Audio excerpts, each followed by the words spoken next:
विदर्भातील पारंपरिक ताज्या वाड्याचा आमरस कसा बनवतात ते बघूया।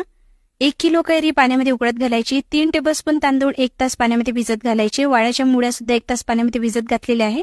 3 खाण्याची पाने घ्यायची, व्यवस्थित पुसून घ्यायची, याला चुना लावायचा, कथा, वेलची, सुपारी आणि लवंग घालायची, याचं पान तयार करायचं, मिक्सरमध्ये घालायचं आहे।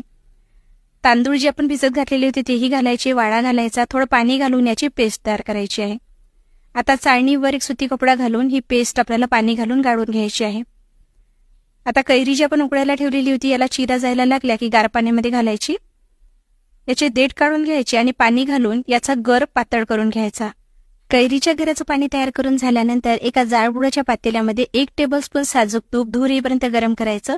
कैरीच्या गराचं पाणी घालायचं। 1 किलो कैरीसाठी 1.5 किलो गुळाचा वापर केलेला आहे।